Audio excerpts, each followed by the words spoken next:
आज अंतरवाली सलाटीमध्ये ज्या वेळेला शंभूराज देसाई खासदार बोंबरे साहेब गेले, त्यांनी काही त्या ठिकाणी शब्द दिला, मग तो सगळे सोयऱ्यांचा असू दे आणि काही विषयावरती असू दे, सरकार एवढं सकारात्मक असताना महामंडळाच्या व्यवस्थापकीय संचालकांना कुणी असं बळ दिलं कर्मचारी कमी 61 कर्मचारी कमी केले।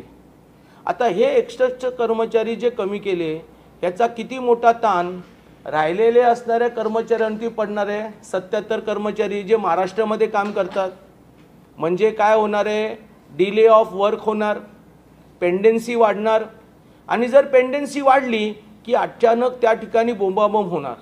आता ही बोंबाबोंब कुणावरती होणार? एक तर यदाकदाचित महामंडळाचा अध्यक्ष म्हणून नरेंद्र पाटील जो महाराष्ट्रातल्या प्रत्येक तालुक्यातल्या माणसाशी बोलत असतो, ही बोंबाबोंब राज्याच्या मुख्यमंत्र्यांच्यावरती पण होऊ शकते। कारण मुख्यमंत्री ज्या ठिकाणी महाराष्ट्रामध्ये म्हणतात की आम्ही मराठा समाजाला न्याय दिल्याशिवाय शांत बसणार नाही, त्यांच्याच आधिपत्याखाली सरकारमध्ये जर त्या ठिकाणी अशा प्रकारे महामंडळाचं काम अडचणीमध्ये येत असेल तर त्यांच्या नावावरती बोंबाबोंब होणार। आता याच्यामध्ये एक IAS दर्जाचे अधिकारी हे जाणीवपूर्वक करत असताना मूळ महामंडळाचे जे कर्मचारी आहेत, जे जुने कर्मचारी आहेत, त्यांच्या याच्यामध्ये फार मोठा सहभाग आहे। आता हे कशावरून, हे स्पष्ट कशावरून होतं?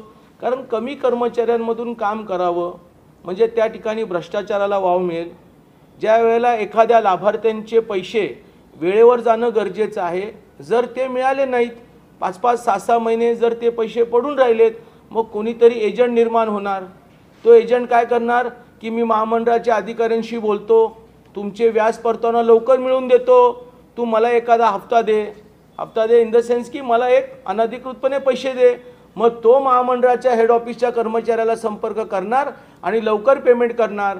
म्हणजे राज्यामध्ये भ्रष्टाचार मुक्त महामंडळ करण्याची जी संकल्पना होती, त्या संकल्पनेमध्ये काही कर्मचाऱ्यांना हाताशी धरून MDनी मुद्दामून त्या ठिकाणी ब्रेक लावलेला आहे। आणि म्हणून या विषयावरती मी फार गंभीर होतो। बरं, महामंडळाचा मी चेअरमन आहे, MD हे आमच्या हाताखाली आहेत, महामंडळाचे संचालक आमच्या हाताखाली आहेत, संचालक म्हणजे वेगवेगळ्या पदाचे अधिकारी आहेत। MDनी कुठल्याही प्रकारे चर्चा केली नाही, 61 कर्मचारी काढताना कुठल्याही प्रकारे कारणं दिलेली नाही आहेत की ते अकार्यक्षम आहे का, संख्येची गरज नाही का, त्या ठिकाणी लाभार्थी कमी आहेत, आपण कशाला एवढे पैसे वेस्ट करायचे।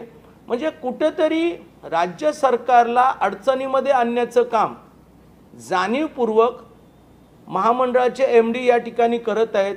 आणि म्हणून मी आजच्या पत्रकार परिषदेमधून राज्याच्या मुख्यमंत्र्यांकडे ही मी स्पष्टपणे मागणी करतो की जर ह्या MDंना महामंडळावरती काम करायचं नसेल, बरं हे MD मराठा आहेत, म्हणजे आज मराठाच अधिकारी मराठा समाजाच्या असणाऱ्या महामंडळाच्या असणाऱ्या लाभार्थ्यांना त्रास कसा होईल, त्यांना योग्य वेळेमध्ये व्याज परतावा कसं न मिळेल आणि भ्रष्टाचार कसा व्यवस्थितपणे सांभाळला जाईल, ह्याचा प्रयत्न करणाऱ्या अधिकाऱ्याला या महामंडळामधून दुसऱ्या महामंडळ किंवा दुसऱ्या विभागाची जबाबदारी द्यावी, असं स्पष्टपणे माझं मुख्यमंत्र्यांना विनंती आहे।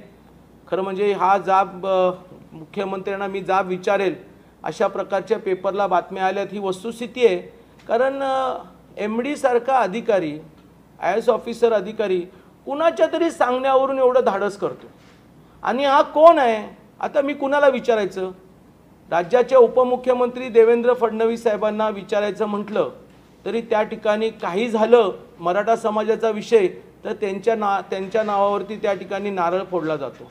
काही कारण नसताना ज्यांनी पहिल्या टप्प्यामध्ये आरक्षण दिलं, ज्यांनी महामंडळाची पुनर्रचना केली, ज्यांनी सारथी संघटना तयार केली, परंतु काही झालं तरी देवेंद्र फडणवीस साहेबांच्या विरोधामध्ये स्टेटमेंट केलं जातं। ज्या माणसाने मराठा समाजाला न्याय दिला, ज्या सरकारमध्ये मराठा असणाऱ्या मुख्यमंत्र्यांनी कधीच न्याय दिला नाही, त्याला एवढं अपमानित केलं जातं, तेही बॅकफूटला गेलेले आहेत। अजितदादा पवार, मी जुना राष्ट्रवादी काँग्रेस पक्षामध्ये होतो, म्हणून आजही जरी ते सरकारमध्ये असले तरी त्यांनी अजूनही मला हवे तसं काय आमच्याशी चर्चा करण्यास कधी दादांनी उत्सुकता दाखवली नाही। त्याच्यामुळे दादांशी बोलता येत नाही, मग राज्याचा प्रमुख म्हणून मी मुख्यमंत्र्यांशीच बोलू शकतो आणि म्हणून मी हा शब्दाचा उच्चार केला होता की त्यांना जाब विचारेल. कारण म्हणजे ते सातारा तालुक्यातल्या जिल्ह्यातले आहेत, आमच्या डोंगरी भागातले आहेत.